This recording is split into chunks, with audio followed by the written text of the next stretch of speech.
Morning, everybody, and welcome to week 8.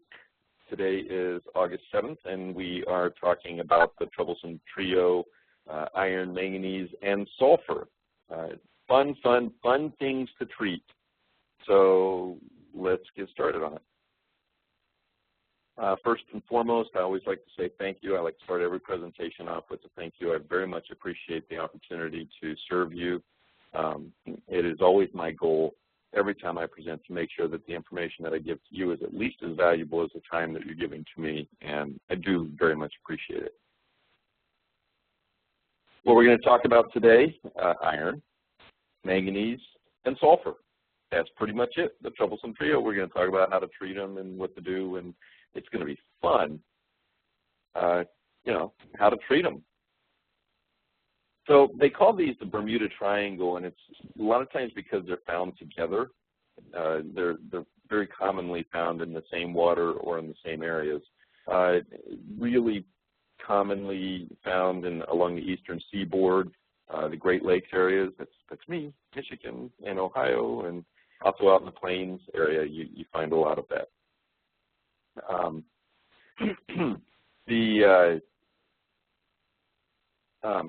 Iron comes in a couple different forms. You've got ferrous iron that is got the little symbol, the Fe++ or Fe2. That it carries a positive charge. It has a positive valence of 2 is what that signifies there. Also known as clear water iron. It means that you can't see the iron when it's in its soluble form like that, in its ferrous form. You cannot see it. Also known as soluble iron. Then you have your, well, there's more on ferrous. Ferrous iron makes up about 5% of the Earth's crust, so it's pretty common out there. There's lots of it.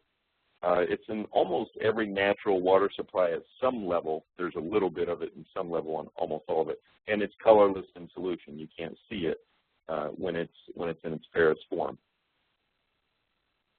Then you have ferric iron. Now, ferric iron also has a positive valence, but it's a positive valence of 3.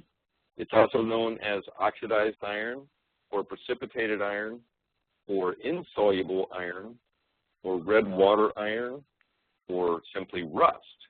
Okay. The cool thing is that you take that toilet bowl, and if you flush it, it has iron in the water, it's going to look clear. The water's going to look clear and clean if it's in its ferrous form.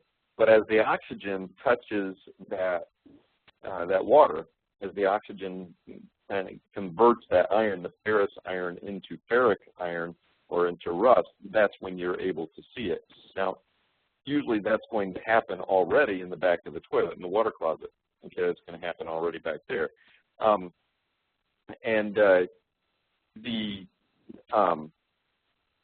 So that is because that's where the air is going to capture. I don't know if you've ever filled up a plastic bottle and it looks clear and you come back an hour later it looks rusty. That's because the ferrous iron has converted to ferric iron.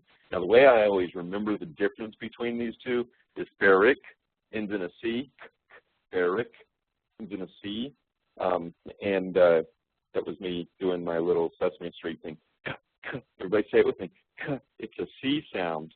No, it's not. It's a K. No, really, it's a C. And so, you know, sometimes I argue with myself about how to pronounce ferric. I'm like, it's ferrous. No, that was an 80s movie. Okay, no, anyway. So ferric, you can see it. It ends in a C. Okay, so you can see it. It's actually rust. I can see where this class is going today. So anyway. So ferric iron causes red-brown staining, and it will cause staining with as little as 0.3 parts per million. 0.3 parts per million will cause staining. It can also be caused by corrosion, and what happens there, sometimes you'll go into a city water system, you know, where they don't have iron or they've taken the iron out of the water, and you'll still see iron staining in their toilets or in their showers. And you think, wow, where's that coming from? Well, a lot of times if somebody has used somewhere in the water line, either, you know, in the back of the toilet, if they've replaced the flush mechanism and they've used an iron nut or an iron bolt or an iron screw, then it's going to rust. The corrosion would cause rust, and it will cause staining, will cause iron staining there. So you see that in the shower. If there's something somewhere along the line, they put, you know, in a faucet, they put some sort of an iron component in that water, then they will get iron staining. So sometimes the rust can be caused by that.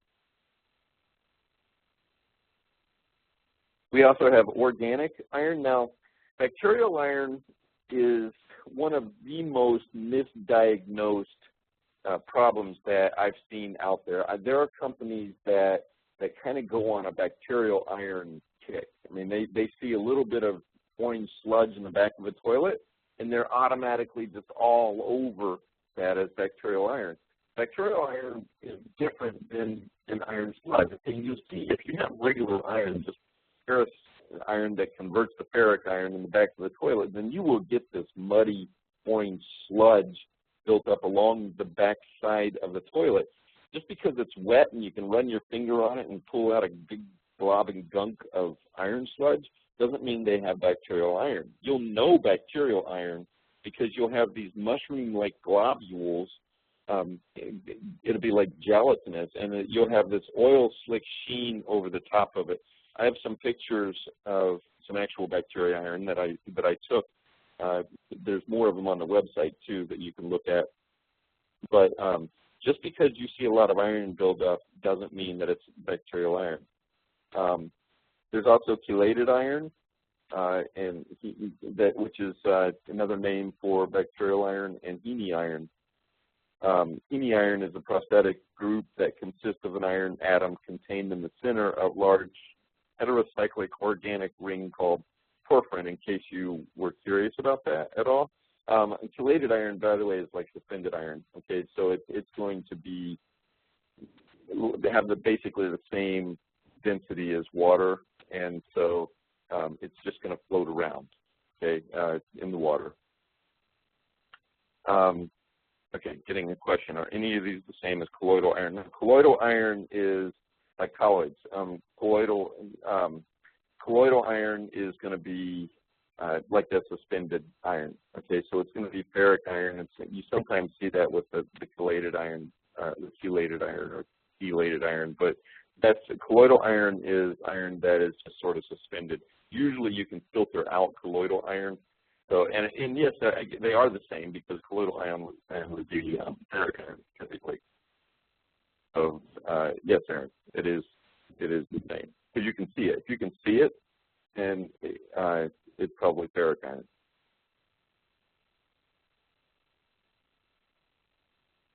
Organic iron or bacteria is Crinothrix, Lepothrix, Gallinaria, etc. There's actually a whole bunch of different types of iron bacteria, but the most common that we call it, we sort of call it Crinothrix.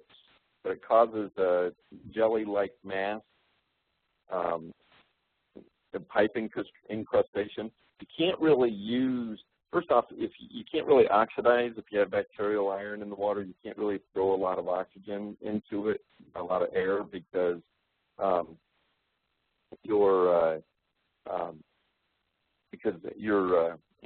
bacteria, they're like, hey, oxygen, woo, party.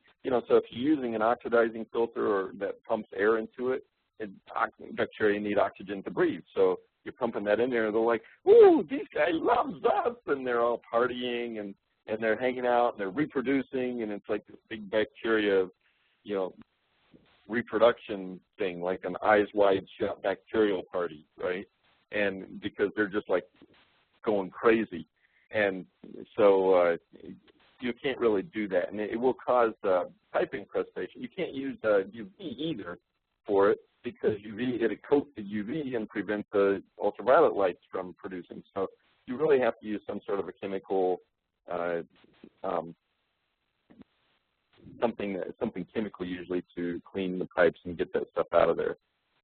It can cause pipe infestation, so you form a jelly-like substance on the pipe as well. So, and it'll give you a foul taste and kind of a nasty smell. We'll give you a sludge and a rainbow slick we had talked about.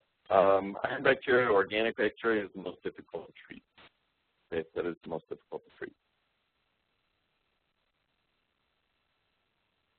So colloidal, here's your question, Aaron. Colloidal is dispersed iron. Okay, you see a picture of it there. That looks a little. So that's going to float in there the same as the iron. I think I was mistaken back when I went back on this slide. I was getting the chelated iron. That's an organic iron, another bacterial iron. That's not the same as colloidal. It can, sometimes with bacterial iron, it can be suspended in there, but colloidal iron is, I was mistaken, that's more organic iron there. The chelated or chelated, I think it's chelated. Boy, don't I sound like the expert. Chelated, who cares? It's some kind of iron. It's just iron. Just call it iron. I think it's either one. It's sort of like, fungi or fungi. I'm gonna have to ask Siri at some point and see what she says. Okay, so more on colloidal iron. Colloidal iron is a suspended red-pink color. It has a low specific gravity, almost like water. It can actually take up to 48 hours to settle. So you know what would really irritate somebody is if they were doing an experiment, like if they had a glass, and they had colloidal iron in it, and they were waiting to time it to see how long it took to suspend it. And if every once in a while you walked in there when they weren't looking and you shook the glass a little bit and shook it back up, and so like 4 weeks later they're going, wow, that stuff is never going to settle. That's amazing. I can't believe it's taken a month for that stuff to settle. And you just sort of sit in the corner and snicker. That would not be nice. Don't do that. You can use a coagulant like alum to settle it, so you can put that stuff in there, and that basically what it does, it clumps the pieces together, the little pieces of iron, and makes them settle down to the bottom, so it makes them heavier than the water. So you can use a coagulant to do it. Manganese is very similar as iron, very similar. It actually comes in the same forms as iron. It's less abundant than iron, but it's usually found at the same time as iron. And most of the tests the test kits, most of the ones that I've seen out there, manganese will show up as iron on the test kit. You'll know it though because it's a little different. It's black. It's instead of being orange, it's black. It's a vital micronutrient for plants and animals. And 0.05 parts per million will cause staining. 0.05. So not 0.5, 0.05, 0.05 parts per million will cause staining. Okay. Manganese-bearing water is called black water. Which doesn't black water sound? Isn't it like a military thing? Like the whole? Isn't Blackwater the group that was the civilian? So manganese is black water. Anyway, so hydrogen sulfide is it's part of the other part of that troublesome trio. It's gas that dissolves readily in the water, and it has a rotten egg odor. It's flammable. It will catch on fire. It's poisonous, so it will hurt you. It's corrosive, so it will hurt metals. In fact, we have clients down in Ohio, northern Ohio, and areas that have really, really high hydrogen sulfide, and they cannot keep it. It'll tarnish silver and corrode their electronics. So if they have DVD players or stereos or anything like that, it just corrodes all the components. They won't work in that environment. It's amazing to me that those people can live. You can smell it driving up to their houses. You can smell it in the air. I mean, it's so bad. It's like imagine if, I don't know, like if there were like 10 Taco Bells right side by side and across the street from each other, and you had to drive in between them. It's worse than that. Okay. So 0.25 parts per million is detectable by smell. 0.25. Can manganese be mistaken for sulfur? That's a good question, Jim. Yes, in its elemental form, the manganese is, hydrogen sulfur, when it's converted from a gas to its elemental form, it also does turn black, yes. So on a filter, if you've got a little bit of hydrogen sulfide in the water, then it will turn black on that filter, and it's when it's in its elemental form. So yeah, you can make that mistake. That mistake can be made. Manganese is, I mean, they are different substances, but they both will stain that filter black. Manganese, in my experience, tends to be, number one, it doesn't smell as bad. And in fact, there's not supposed to be a smell. Manganese is not supposed to have a smell when it's in the water, although I think it has a little bit of a metallic smell. I've run across it. But you can usually tell by smell if it's sulfur or manganese. Also, manganese tends to be a little slimy. Like when it's on the filter, if it's there, I found that it tends to be kind of greasy, slimy. The hydrogen sulfide definitely smells. You'll smell it if you find that on the filter. You'll smell a pretty nasty rotten egg odor in the water too. So good question. Is manganese the same as magnesium? No, absolutely not. Completely different. Magnesium is a completely different element than manganese. So another good question. Yes, no, it's not. So sometimes hydrogen sulfide or sometimes the rotten egg smell is caused by sulfur bacteria in the water heater. And we will talk at, let me kind of give you just a Cliff Notes version of what happens in the water heater, because this is something that anybody who's been in the industry for longer than 5 minutes has probably heard that the water heater can smell like sulfur or rotten eggs when you put in a water softener. So let me kind of explain that to you really quick and why that happens and you know, why the sulfur, the hydrogen sulfide can grow there, okay? So essentially, anybody who makes anything at all to work in water, they make it to work in hard water, and that's because according to the U.S. Geological Survey, 85% of the homes in America have hard water. So anybody who makes anything at all to work in water, they make it to work in hard water, including water heater manufacturers. Okay, so what they do is when they build a water heater, they take glass and they blow it up inside that water heater. And what that does, that glass puts a coating. We're going to talk about that when we talk about corrosion coming up here in a couple weeks. When they take that glass and put the coating between the side of the water heater, the metal of the water heater, and the water itself. And that prevents the water from rusting through that side of that water heater. Now, what happens is you've got, even when they blow the glass up inside that water heater, you'll sometimes get little bubbles or pinholes up inside that water heater.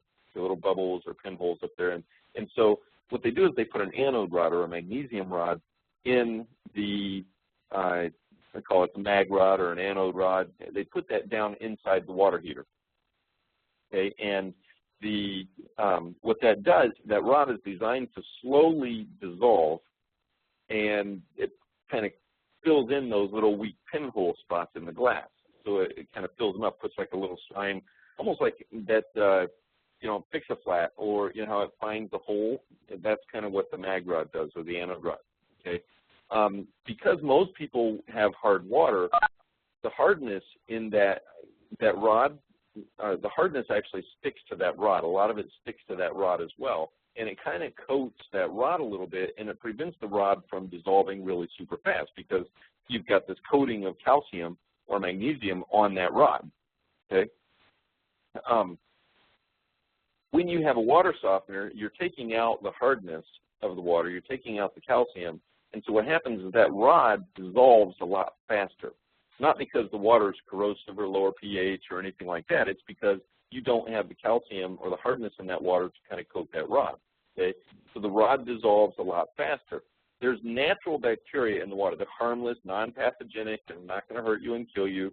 But there's natural bacteria that eat or consume that magnesium.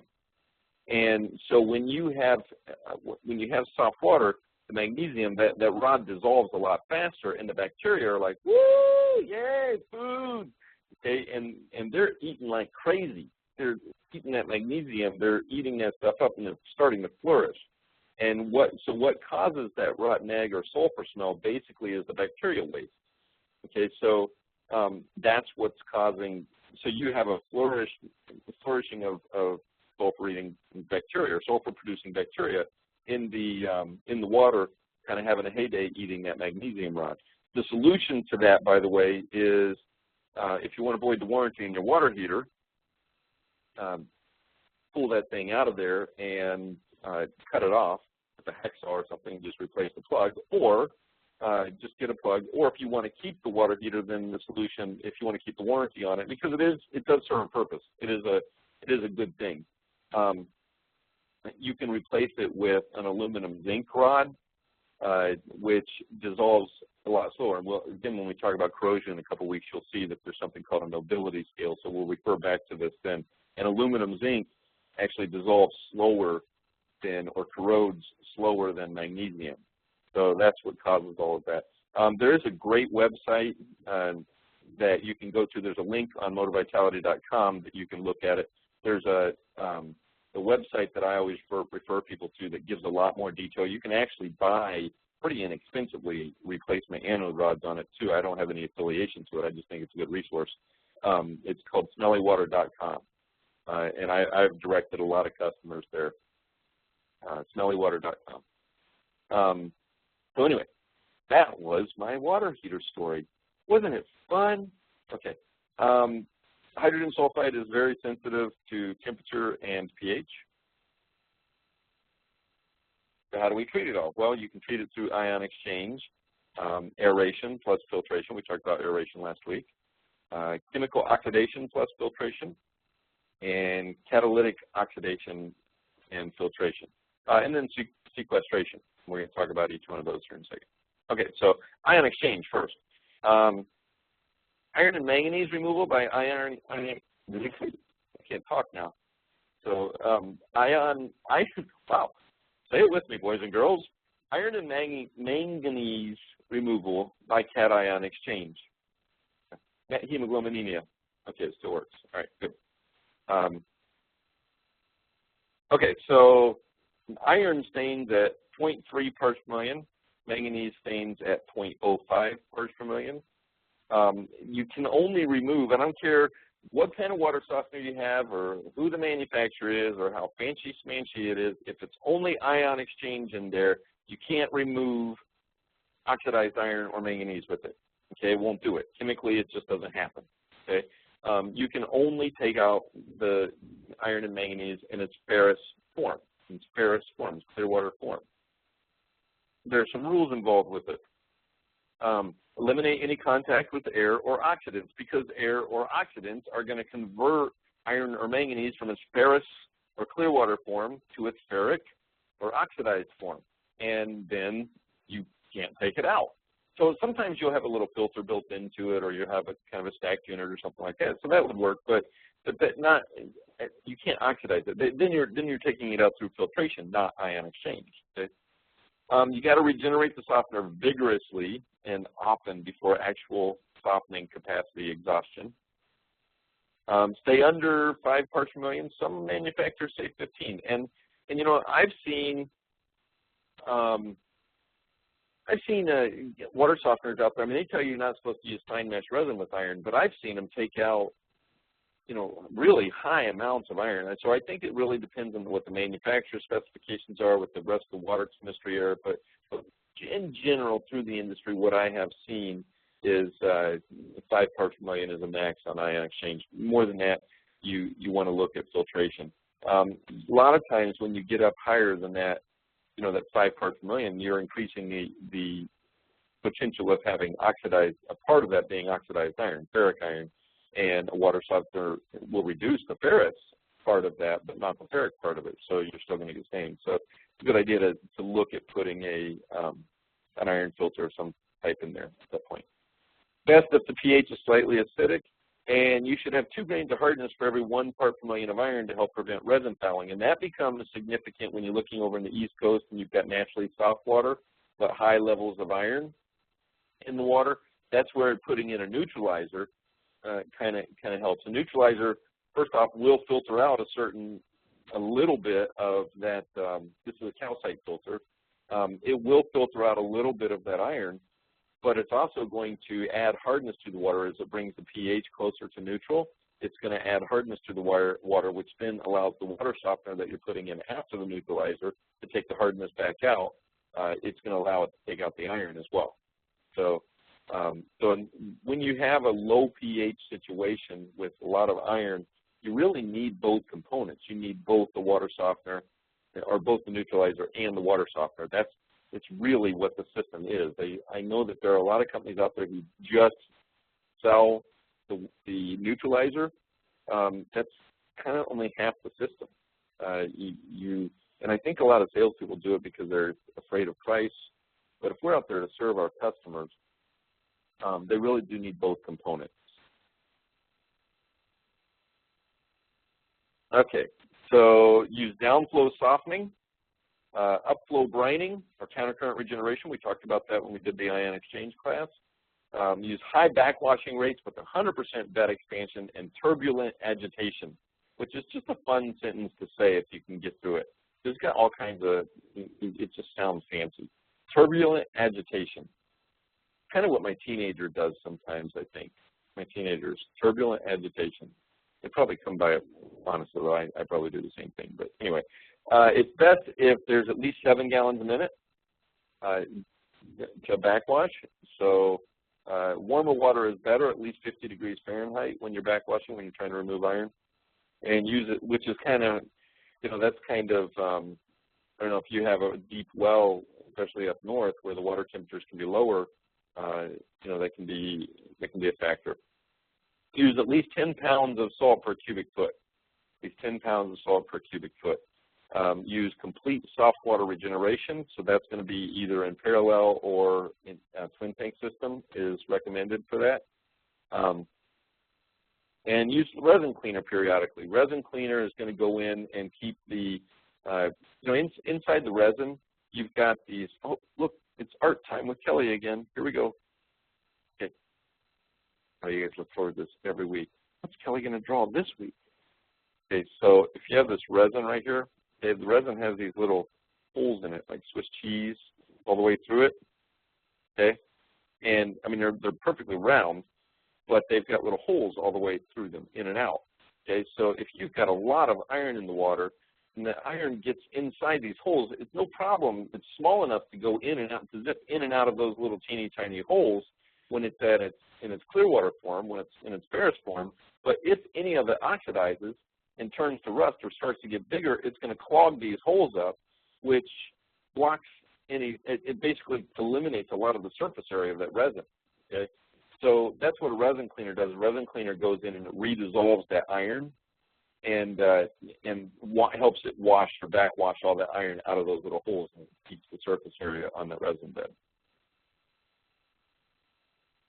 Water softener will not remove oxidized bacterial or colloidal iron. Other rules? Use this this is for hydrogen sulfide removal by ion exchange. If you're going to do this, you have to use a strong base anion resin. It's only good at very low levels. It's better with high pH levels, and most people don't do it. So there's very limited data on this method because it's not used very often.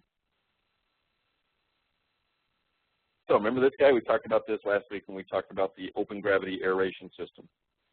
So this is one of the best ways to get rid of, it just depends on what you're doing. But this is a way to get rid of methane or gases, but you can get rid of a little bit of sulfur in this as well, okay, to get rid of sulfur. So here you get your well pump first. Going to pump it up. So your well pump, I think this is showing a jet pump probably because it's external, so a submersible pump would be down here, okay? Here you're going through a pressure tank, then a valve. Now what this guy is, this is on this one up here, this picture up here, it's showing it as a chlorine drop, chlorine pellet drop here. This guy actually has a chemical, like a liquid feed, to put hydrogen peroxide or chlorine injection or or something like that into it. Okay, so it's going to pump this chemical oxidizer into this, and then it's going to put the water here. So this essentially becomes your well. This guy basically becomes your well. Now, if you have hydrogen, if you have methane or something like that in here, then you're going to have a vent out the top, and that's going to vent outside. What this is going to do is it's going to oxidize any of the iron, manganese, or sulfur that's in the water and turn it into its elemental form. You are going to have a blow-off valve down here that you're going to have to blow that stuff off there. But it's because of this chlorine or the hydrogen peroxide, it's going to oxidize it. And so then you have another pump here, and this pump pumps it out. It basically becomes another well pump, and it comes in through here. This is showing a second pump outside. A lot of times you see them, again, inside that tank. From there, it goes through a pressure tank, which is it repressurizes the water and also allows a little more contact time. And from there, you've got to go out and you've got to filter out anything else that's in there. So you've got to have not only a carbon filter in there to take all the chlorine out, but you've also got to have something to remove all of the oxidized iron and manganese and elemental sulfur and all of that stuff. So you've got to have some sort of a backwashing filter at the end of all of this stuff to get rid of it all. Okay.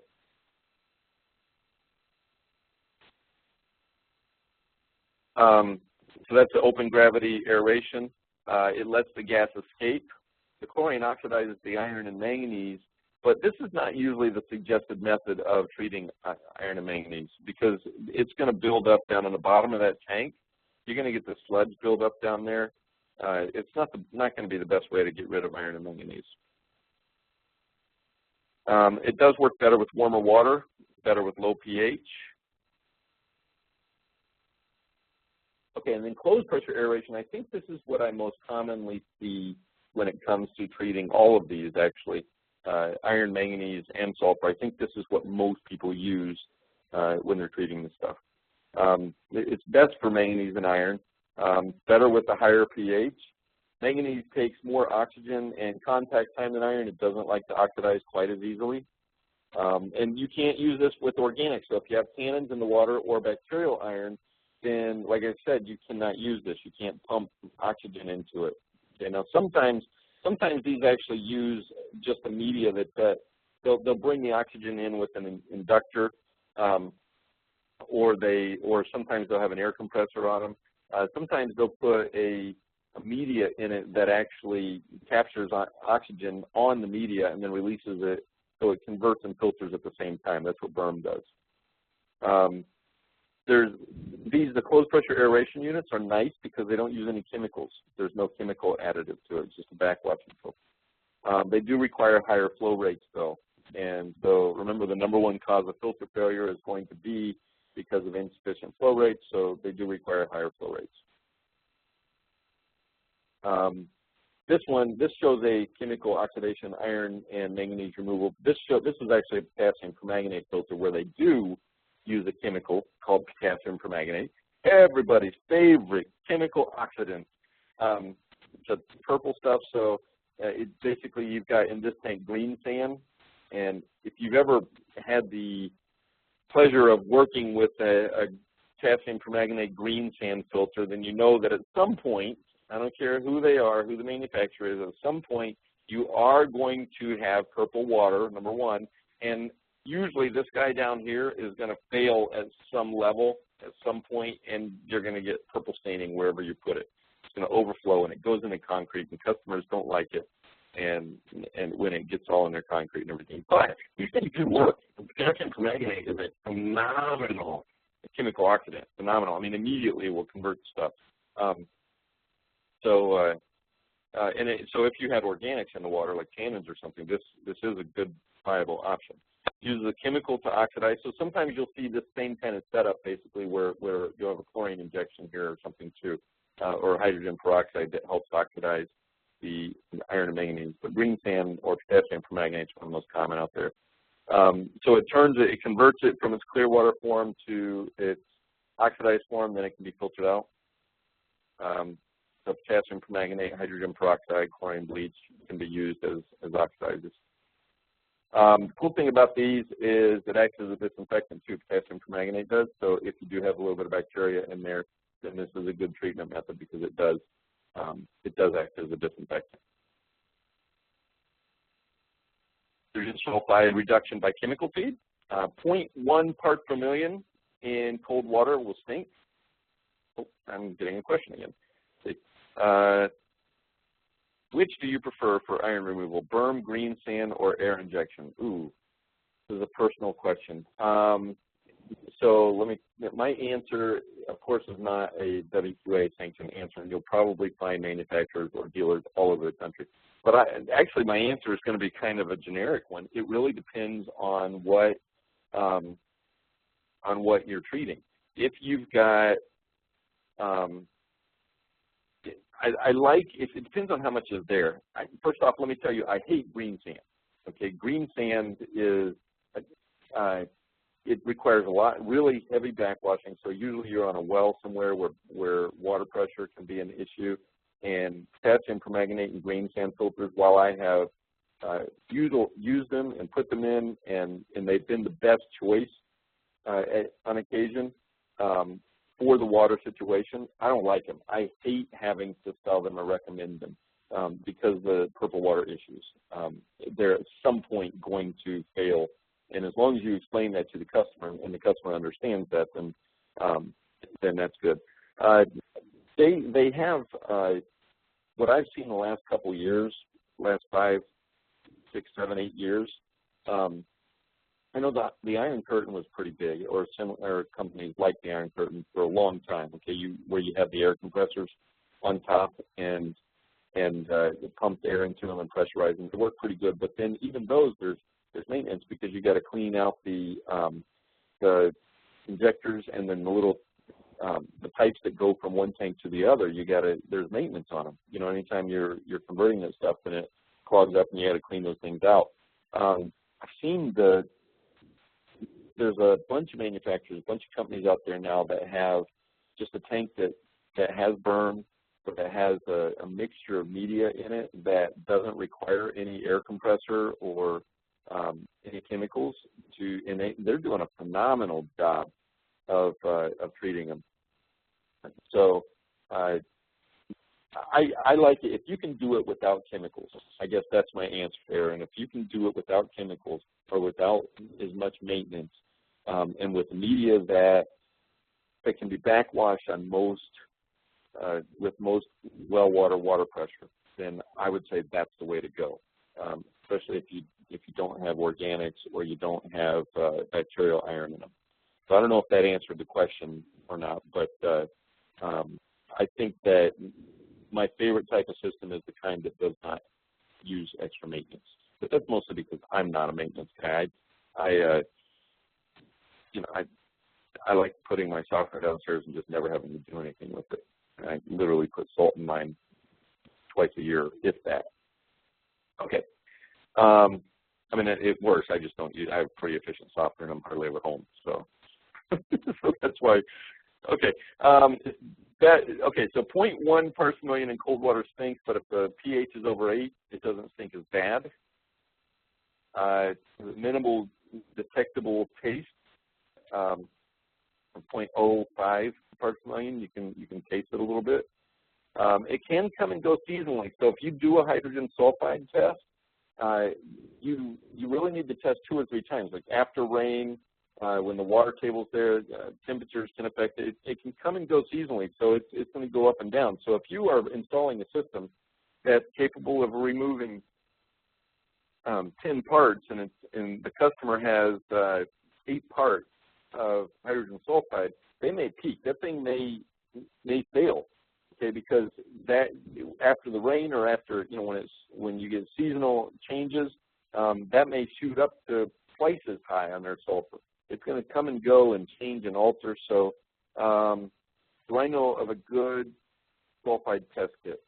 I know that pretty much anybody out there. I hesitant to give a recommendation to a specific brand or company on this class, but Todd, I will I will contact you, or if you contact me after class, then I'll give you a couple recommendations, okay, where I usually go. Okay, let's see.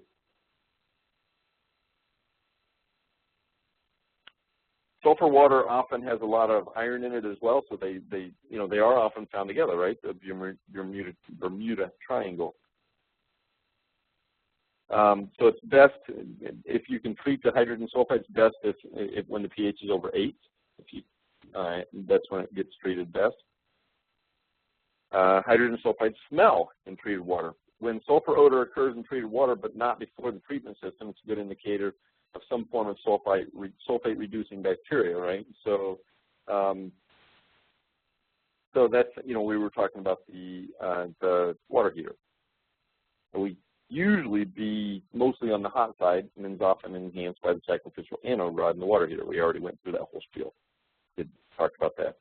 You can chlorinate the lines. That will help. By the way, you'll notice some other areas where just little hints. You won't find this in the book. Look, it's bonus information with Moti-Vitality CWS prep course. Every once in a while, because these things seriously used to stump me when I first came in the field and I went out there. You have these houses and maybe they have a guest bathroom or something, and the smell only comes from that guest bathroom. Well, you can get bacteria growth in the pipes because the water's sitting there stagnant in those water pipes, and so bacteria can grow and it will come up. A lot of times the smell will come up through the vent, through the overflow drain in the sink, and I found it to happen a lot of times when it's in an area of the house that's not used very often. So like a spare bathroom or a guest bathroom or downstairs bathroom that's not used often. I like having a post filter, and this is something I've seen some companies do, but a lot of customers don't necessarily want to put on the extra expense. But I've suggested this before when I've been in a house. If we were going to put in a new particulate filter, a new sediment filter on their softener, I would suggest sometimes that they take if they already have a filter housing, that we move that to the post position and just leave it empty. Or if they're going to put in, say, a backwashing filter, iron filter in before the softener, and they've already got a little particulate filter, then we can move that filter housing to the post position and just leave it empty. And the reason I like doing that is because that allows you to pull it out, drop a little bit of, a quarter cup of bleach or something in there, and run that through your water lines. You can disinfect your water heater that way. You can disinfect your water lines, and just kind of keep that bacteria growth from happening in the water line. Just gives you access to all your water. I kind of like that idea. I like having that to be able to, I run into a little bit at my house. I get a little bit of odor because when I travel, my water sits. I'm gone for, a week, sometimes a week if I'm traveling, and I come back and it's just me and my 2 kids in the house every other week. So if we're gone on vacation or we're gone somewhere, then I get that a little bit. So I put a little bit of bleach in my post filter housing and run that through to disinfect my lines on occasion. I'm replacing a magnesium rod in a water heater with an aluminum or zinc rod. There's a dry pellet chemical feed. That drops, and we've talked about that with the open aeration system. Drops pellets directly into the wellhead. The pellets are 70% chlorine. They may clog the screens because of oxidized iron or manganese. Okay, there's a couple things about this. If you're chlorinating a well or you're bleaching a well, first off, some states you're not allowed to do that. You're not allowed to drop anything into the well unless you're an authorized well driller. So be aware of what your local codes are, state and local codes are, okay? Secondly, if you put really, really high chlorine down into the well and it oxidizes, you got a lot of iron or manganese down there, those are metals.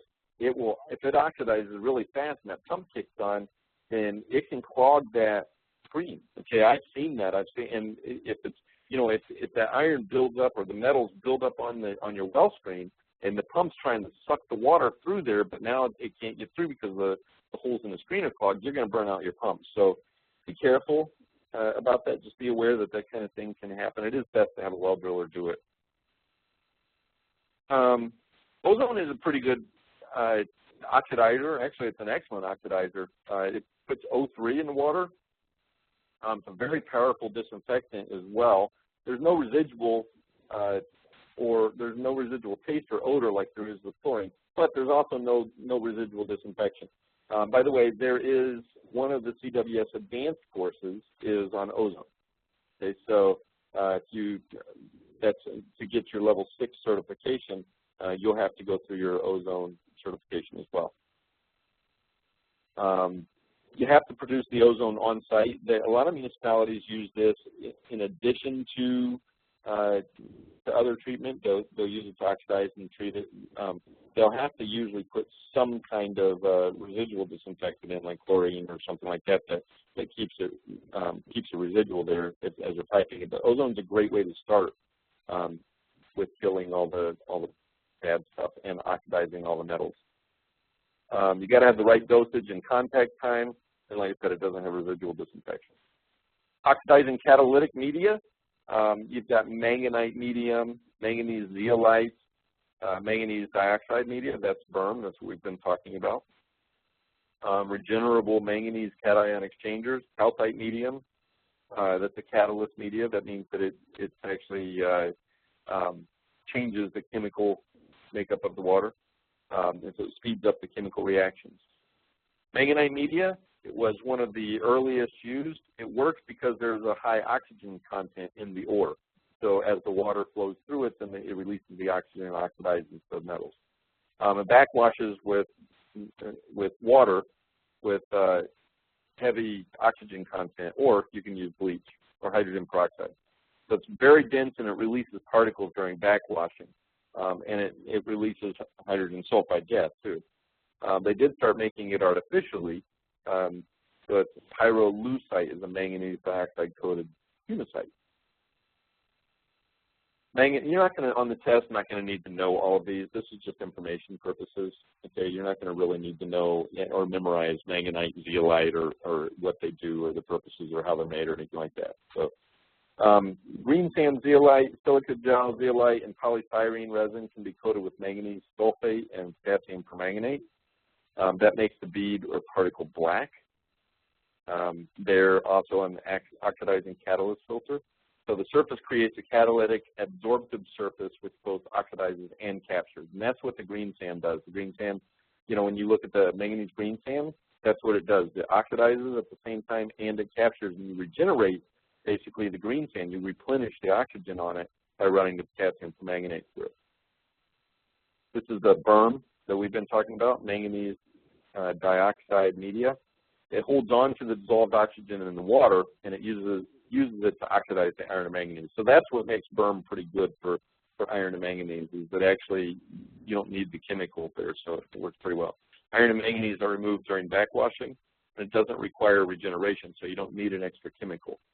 It's not good for hydrogen sulfide. We talked about that a couple weeks ago, and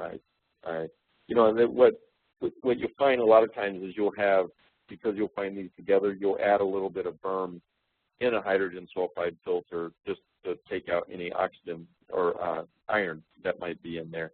But it's not good for, that's not typically what you're going to find the main media in a hydrogen sulfide filter.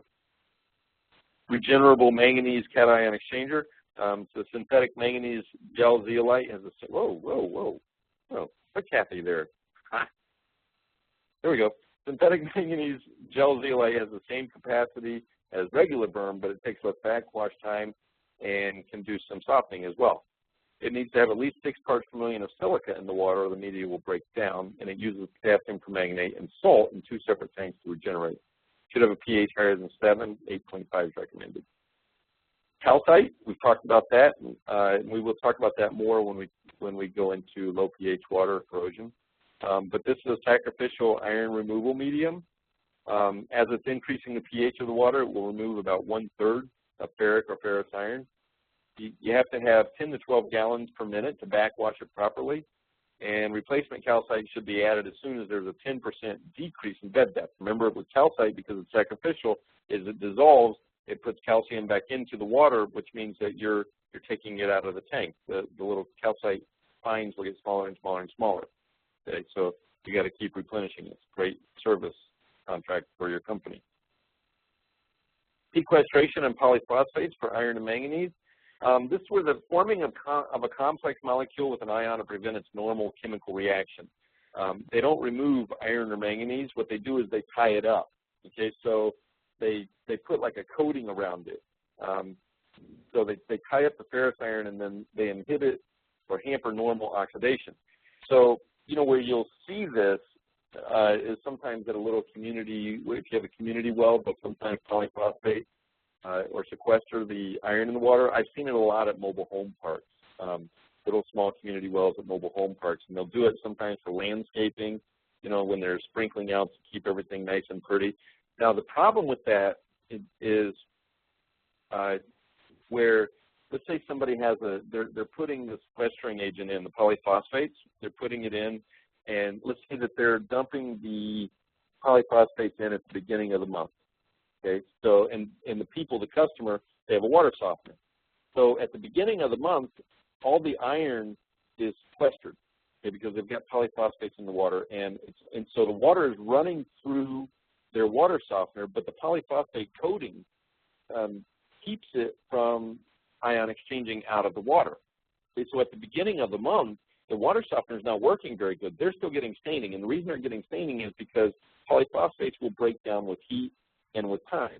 So the water is going right through the water softener, but because it's got a coating on it, you guys should see me, I'm gesturing like crazy. I'm sitting here just making gestures. I'm like moving around. My cat's just staring at me going, what are you doing? And so, but the water goes through and the iron cannot stick to the resin because you've got that coating, but then it goes in and it sits in the water heater and the heat breaks it down, sits in the back of the toilet and the time breaks it down, and so you get staining in both your toilets and your, you know, and because you weren't able to take it out with the water softener.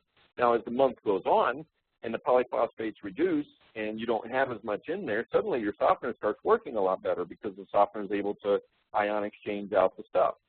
Okay, we've had some good luck with removing polyphosphates using a little bit of anion exchange resin.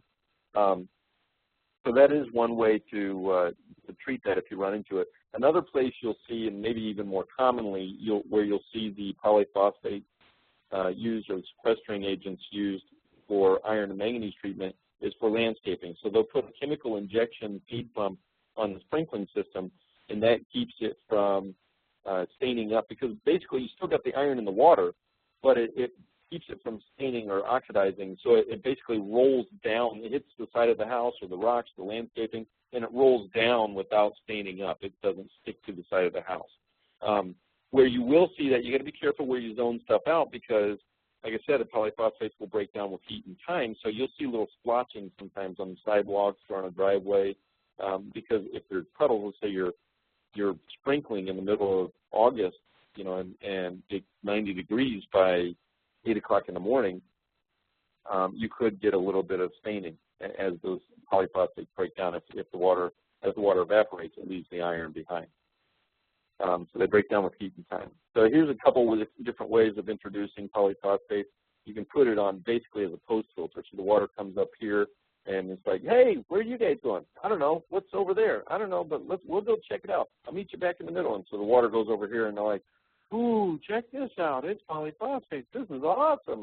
They go over here, and these guys go up here. Hey, what'd you find? Hey, look at all the cool stuff we picked up. Yeah, we'll share. And then they go on into the water line. Okay. Again, I just think that water has a great personality. They're very friendly. They're very willing. It's very willing to share and pick stuff up and combine it with other water. I think water's kind. Another way to do it here is to have a container, and you'll have a pump, and so as the water comes in here, now where am I at here? Where'd my pen go? So as the water comes in here, it goes through, and you have a little pump here, and it sucks it up, you know, and it sucks it into that water line, and it just combines it right there, so they don't have to split all up and everything. Okay, so it's chemical there. Oh, I'm getting a private message that, Jen, you've got to make that public, Jen. She's saying they're good sound effects. somebody thinks that I had good sound effects. So anyway, here's that chemical solution tank again. So it comes in and sucks it in there. All right, so I had a question from a student. We're almost done here. If I'm testing water for hardness and the water has 4 parts per million of iron in it, it seems to be quite hard as I keep dropping the solution into the sample, it seems to get watered down or diluted. I'm assuming this is caused by the higher level of iron. Is there a way of cutting the sample to lower the amount of iron to get a better hardness reading? I think that this has yeah, thanks, Jim. Throw me under the bus there. I think that this has to do with the type of iron sampling or the kind of iron test that you're using. When I kind of came into the field a long time ago, I used the Hawk little one-step powder pillow thing. So it was like 2 steps. So you took the powder pillow, you opened it up, you put it in the shaker in the mixing bowl, and then you put the titrant number 3 drops directly in. Okay, so it's only 2 steps. I really kind of like the chemicals now, the drops, where you buffer it first, and then you put the red drops in, and then you put the titrant 3 in to turn it blue. But using those powder pillars or some of the kinds of tests that you get out there, you have to buffer it up first. You have to start with 2 or 3 drops. If you got iron in the water, start with 2 or 3 drops first, then put your powder pillow in, and then start with, so if you put, say, 3 drops in and you put your pillow in there, you know that and it's still pink, you know you have at least 3 grains of hardness in the water. So then you would start with 4, 5, 6, 7, 8 and go on up from there. There is a way to dilute it. If you're carrying reverse osmosis water with you, and I hope you are, because how else are you going to demonstrate to the customer how awesome RO water is if you can't make tea or anything like that. Plus having RO water with you is great for rinsing your test tubes to make sure that you're starting with, with good, clean test tubes. But you can dilute it. So in your test kit, take your flask and put 50 milliliters of the tap water in, and then 50 milliliters of RO water, and then retest, and you just multiply everything by 2 at that point. So you get that. Some iron tests will only go up to 10 parts per million, for example. And some of them I've seen some of them only go up to 5 parts per million. And so if you have a reading that seems darker or higher than that, then you need to dilute it and get a better reading. These are just questions that came right out of the book. We've got a couple minutes here. We'll go through these real quick. So iron water is a household troublemaker. It can do some of the following things: stain plumbing fixtures, turn coffee a putty gray color, foul the bed of a water softener, give water a metallic taste, discolor washable fabrics, and it's all but B. Organic or chelated iron is especially hard to remove from water. I think it is chelated. It's especially hard to remove from water if water has an essentially neutral pH. The most effective means by removing this type of iron is considered to be, and the answer is ion exchange softener, oxidation filtration using powerful oxidant feed, chlorination, sequestration using polyphosphates, and the answer is oxidation and filtration using a powerful oxidant feed. A neutral hard water with an iron content may contain the ion of various hardness and iron compounds, including some of the following: calcium bicarbonate, magnesium sulfate, ferric hydroxide. So you're not going to get this question on the test, okay? There's no way. And I guess the reason I put these on here, I mean, first off, they came right out of the back of the book, but you're not going to get this question. This like blah, blah, blah, blah, blah. But the answer is all of the above, okay? So hardness can contain all of those. And it is relevant because remember when we talked about hardness, we'll talk about this actually when we talk about the water analysis reports. There's a lot of different things that can make up hardness, okay? Presence of iron bacteria can be indicated in several ways. Choose the methods that apply. Appearance of slimy red fungus growths in the flush tanks, microscopically, sudden discharge of extremely turbid water, sharp increase in the acidity of the water. It's all but this one. You're not going to see a sharp increase in the acidity of the water with iron bacteria. Inlet and outlet of a retention tank should be arranged as to assure blank in the tank. That's mixing or contact time. Polyphosphates, wait a minute, I have a comment here. Oh, okay, I'll let Jen read that. Polyphosphates may be fed into the water through the use of a positive displacement pump. A pop-type feeder or cartridge feeder can also be used. A minimum of blank parts per million of alkalinity and blank pH is necessary in the water to enable complete precipitation of iron in the tank. Yeah, that's nice. I mean, that's good to know. 107, but that's not going to be a question. Polyphosphates do not remove iron from the water. They blank the iron, and the water remains clear and does not. Okay, so they stabilize and sequester, and it doesn't produce iron stains. Okay. So that is important. Sequestering agents or polyphosphates don't take the iron out; they just tie it up. Oxidizing filters act to convert ferrous iron into ferric iron. That's good to know. Because dissolved manganese blanks more slowly than iron, it's more difficult to remove from the water. It oxidizes. Not all iron problems are due to the presence of ferrous and ferric compounds, as well as iron bacteria. Some iron problems are due to corrosion. Remember that, the nuts and bolts.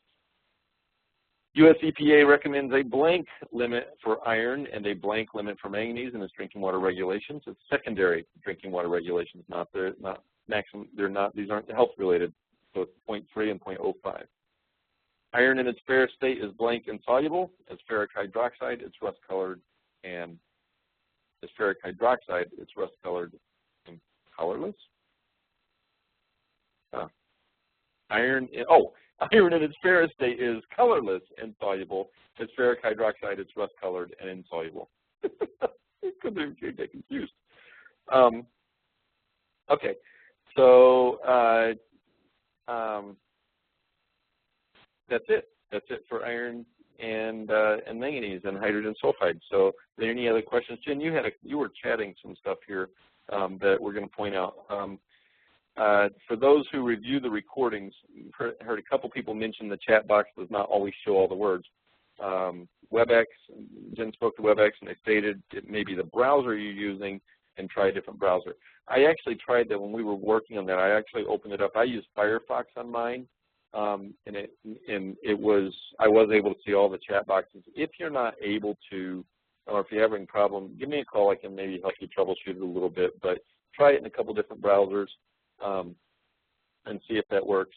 I do want to let everybody know just real quick, in 2 weeks, so on Thursday mornings we have our MV Pro calls, where it's a free call where we have people come from all over the country and we hop on. In 2 weeks we are having a guest speaker who's a geologist, and he's going to be talking to us about hydraulic fracturing. So if you're curious about if you have questions about hydraulic fracturing or you want to know about that, then please join us in 2 weeks. You'll find that in the upcoming seminars page on my website. I'd love to have everybody else join us just every week anyway to have conversation. It's awesome. So I appreciate it very much, and let me know if you have any questions. Thanks.